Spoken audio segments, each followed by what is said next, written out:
Good morning, welcome to Wholesome Roots. This morning, I've got predator control on my mind. Ryan discovered those raccoon tracks yesterday, right by the house, right on our path that we take every morning. So he set the live trap with some marshmallows, which is one of their favorite foods, but my friend Jason over at Big Bear Homestead has a great video that I watched a good part of this morning, trying to figure out what are some other baits that we can put in that trap. And I discovered that there's many different things we can use as bait, like cat food or sardines or hard-boiled egg. I've used hard-boiled eggs before, so we're gonna have to definitely experiment. Marshmallows are one of the favorites, but there are other things that they might be more attracted to. But we really feel like we need to get a hold of this situation and remove this threat from our homestead. We could talk all day long about ways to predator-proof our coops, but the fact of the matter is when you have a determined raccoon family, there's nothing you can do to prevent this sort of attack. One thing that I really do trust to help prevent predators: electric net fence. Most predators do not want to come in contact with this. We didn't have this around our chicken tractors because of the fact that we haven't had any predator threats in 3 years. 3 years ago, we had a raccoon family do this exact same thing. But at that time, we didn't have the welded wire over our coop. It was just chicken wire. And we discovered the hard way that we had to have something very hard for them to rip open. And they couldn't rip open the welded wire, but they were able to squeeze through the bigger hole. So the first tractor they got into, they were able to squeeze through the welded wire, which had been protecting our chickens for the last 3 years with no issue. The second tractor that they broke into, they literally ripped the door off of the hinges. Raccoons are very strong. They can chew through chicken wire, they can bend welded wire, they can rip doors off their hinges. And the third tractor, they ripped through the hardware cloth. That's right, you heard me right. They ripped right through the hardware cloth. We were looking and looking and couldn't find where they'd gotten through, and that was what we finally found. So no matter what you use to build your coop, you still need some type of outer perimeter protection. I never want to go through a catastrophic loss like this again, and I'm going to do everything I can to help protect my herd, to help protect my flock and keep this from happening again, ever. And I felt like I had done that the last time by adding the really big, hard, welded wire, but even that wasn't enough for this family of raccoons. Another step that I feel is very important to predator protection on a homestead is having a livestock guardian dog, or preferably two. Khaleesi here is just a puppy. She is not a trained livestock guardian dog. She does not know how to be a perfect protector on her own. She is not to be trusted with the animals until she's at least 2 years old, because puppies, I mean, that says enough right there. Puppies want to play. If they see a chicken flapping its wings, they might think it's trying to play. If they see a little baby doe hopping across the pasture, they might think it's a toy. So it's very important that if you do choose the route of livestock guardian dog, that you should really do your research and make sure that you're willing to commit to 2 years of training and patiently waiting for that animal to come into its own and to learn its job. Khaleesi has been with animals since she was a puppy, so she's really, really ahead of the game compared to most 1-year-old LGDs. But as long as they're raised with the animals, they tend to be really good even at a year old. So she's gonna bark and she's gonna attack if something tries to get in here. She will protect her flock. But at this time, she cannot be taken off this tether and trusted with any animals.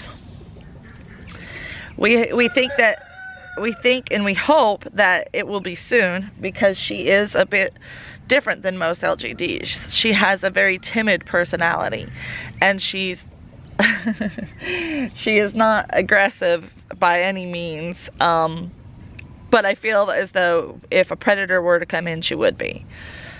So, right, Khaleesi? We're gonna work on her. We are doing all the research that we can about how to train an LGD.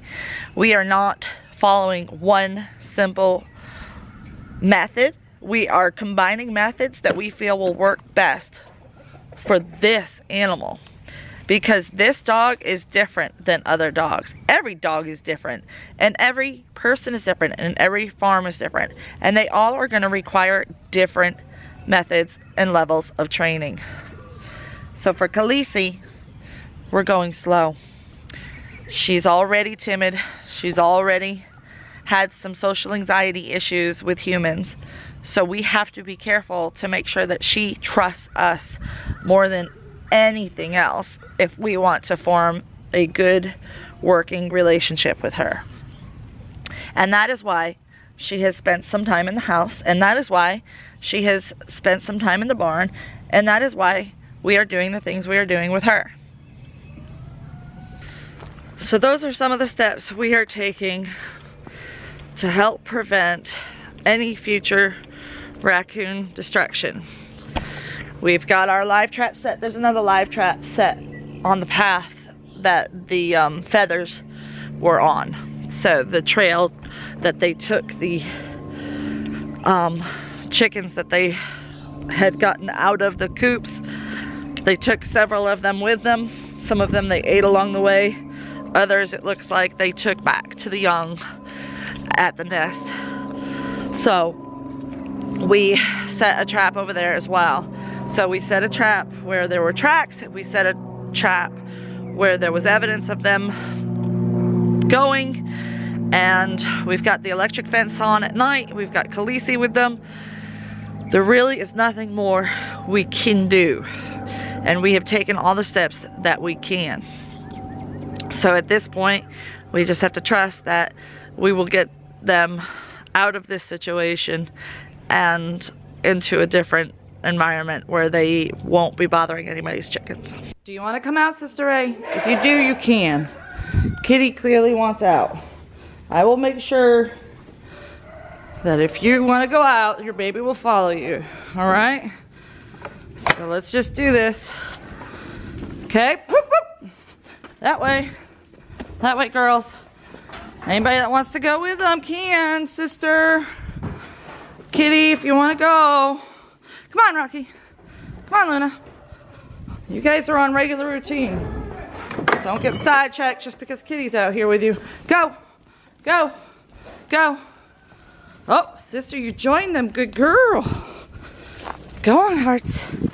Go on, hearts. Go on, Dom. Go on. Go on. Come on. Come on, all the way.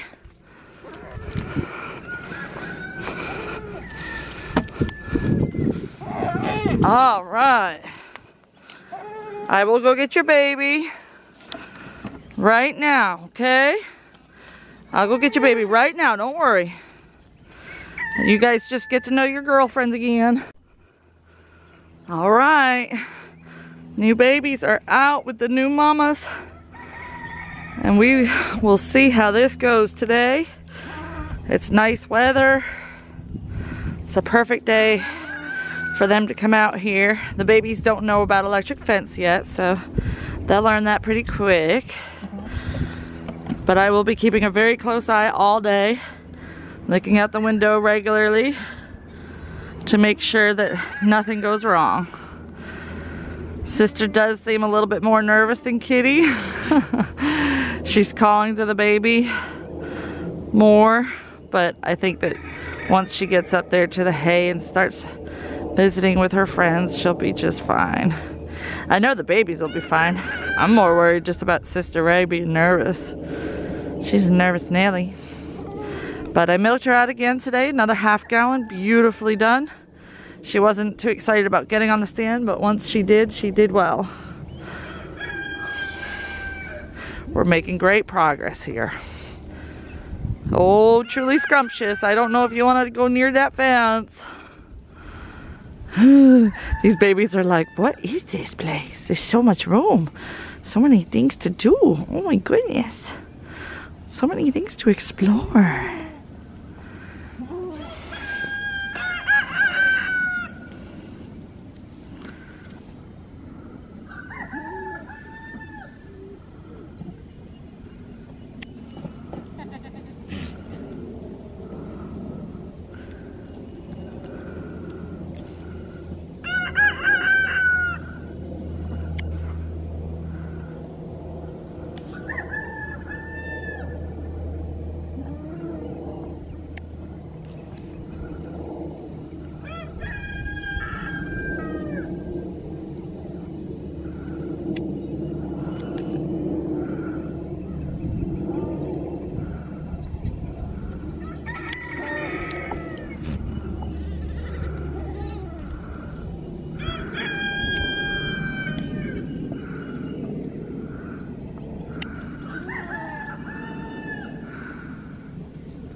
What are you doing here again? Lunchtime. Oh, I'm so lucky. I'm the luckiest girl in the whole wide world. It's good to see you. You too. You let the babies out today.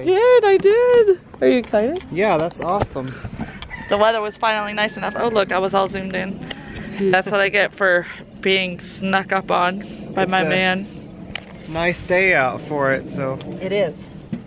They finally get to see the world. Yay! I love this, the first day out. So sweet. Sister seems a little bit nervous, but she's doing okay. She just keeps making noises, mama noises. Yeah. That's to be expected, I guess, for a nervous goat anyway. Well, they're probably glad to be out too. Kitty wanted out, that's why I was doing it, because Kitty was really anxious to get out of the stall. So she went running out without her baby and everything. She was just like, I'm out of here. I need a break. She's like, Rose, will you babysit? They are funny, aren't they?